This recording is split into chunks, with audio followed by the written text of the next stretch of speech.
നമസ്കാരം. ഇന്ന് നമുക്കറിയാം, കേരളം പുതിയൊരു ഭരണത്തിലേക്ക് വരാനുള്ള തയ്യാറെടുപ്പിലാണ്.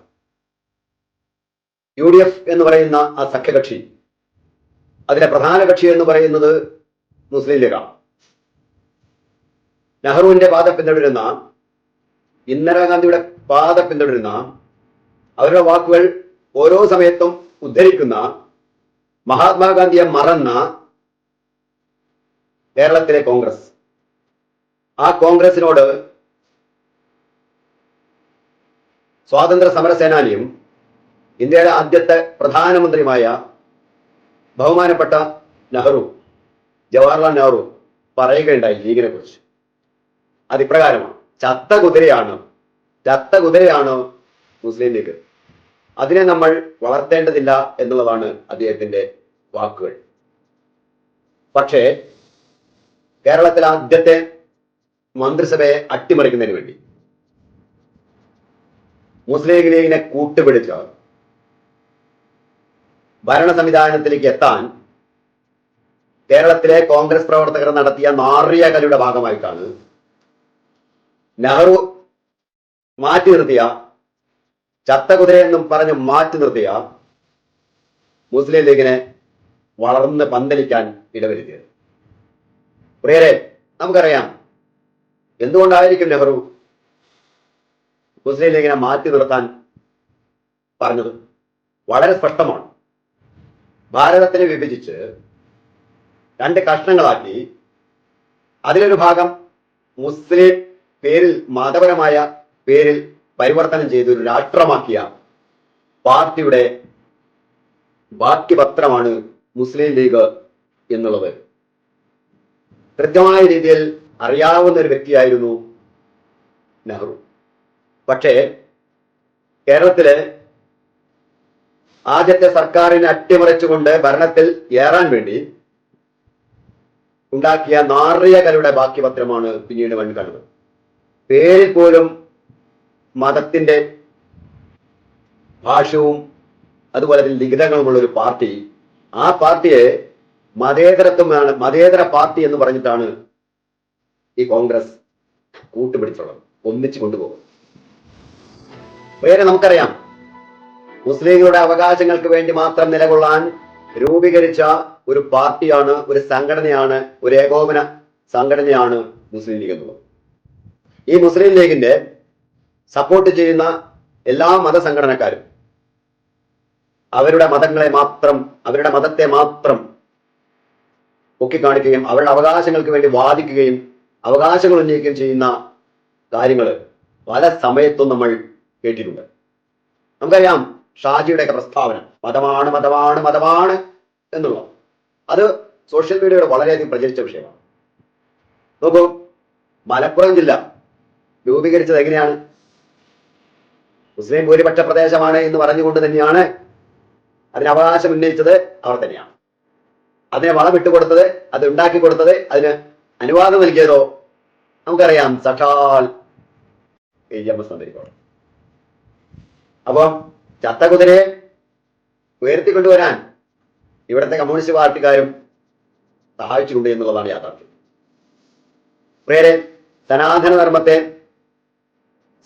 ധർമ്മത്തെ പരോക്ഷമായും അംഗീകരിക്കാത്ത ഒരു നാൾ വഴിയിലൂടെ നടന്നുപോയൊരു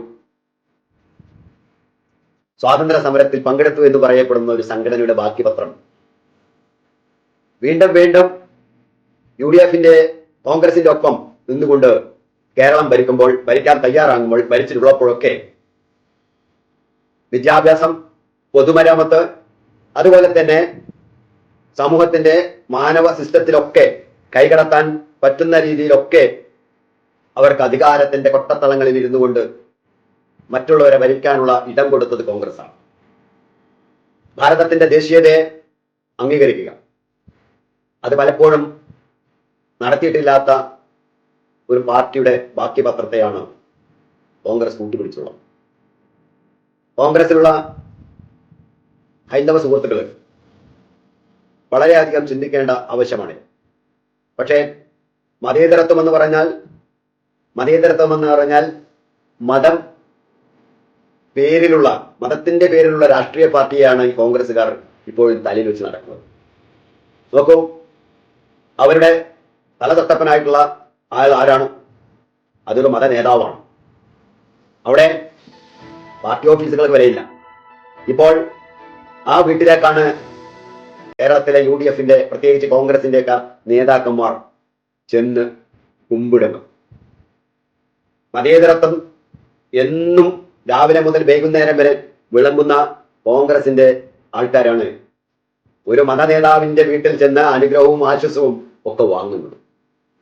അവരുടെ വാക്കുകൾക്ക് വില നൽകിക്കൊണ്ടാണ് അവർ നടക്കുന്നത് എന്നുള്ളത് സ്പഷ്ടമാണ്. അതൊക്കെ ആ കോൺഗ്രസിന്റെ പാർട്ടിയുടെ നയമായിരിക്കാം. പക്ഷേ അവരെ ജയിപ്പിച്ചു വിട്ട, കോൺഗ്രസിനെ ജയിപ്പിച്ചു വിട്ട മറ്റ് ഇതര സമുദായക്കാരുണ്ട്. അവരുടെ വേദനകൾ ഉൾക്കൊള്ളുവാൻ UDFന് സാധിക്കുമോ എന്നുള്ളത് ഒരുപക്ഷെ വരും കാലങ്ങളിൽ നമുക്ക് അനുഭവിച്ചറിയാം.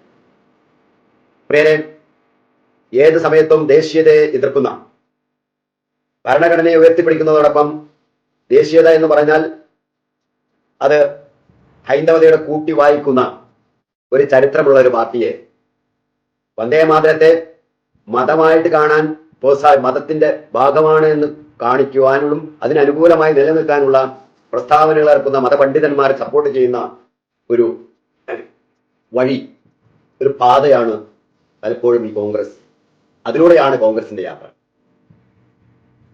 ഒന്ന് മാറി ചിന്തിക്കാൻ പുതിയ ഭരണത്തിന് കഴിയുമാറാക്കണം. കോൺഗ്രസിന്റെ തന്നെ ചില രാഷ്ട്രീയക്കാരുടെ പ്രസ്താവനകൾ സന്തോഷം നൽകുന്നതായിരുന്നു. കാരണം മുസ്ലിം ലീഗ് ഇല്ലാതെയും കേരളം ഭരിക്കാമെന്നുള്ള ആ വാക്കുകൾ യഥാർത്ഥ മതേതരം അംഗീകരിക്കുന്ന വ്യക്തികൾക്ക് സന്തോഷം നൽകുന്നതായിരുന്നു. പക്ഷേ പുതിയ മുഖ്യമന്ത്രി, അതിനോട് ബന്ധപ്പെട്ട പരിവാരങ്ങൾ ഒക്കെ ഏത് വഴിക്ക് യാത്ര ചെയ്യുമെന്നുള്ളത് കണ്ടു തന്നെ അറിയണം. സമഭാവനയോടുകൂടി ആയിരിക്കുമെന്നുള്ളതാണ് ജനാധിപത്യ രാജ്യത്തിൽ അവർ സ്വീകരിക്കുന്ന നിലപാട്.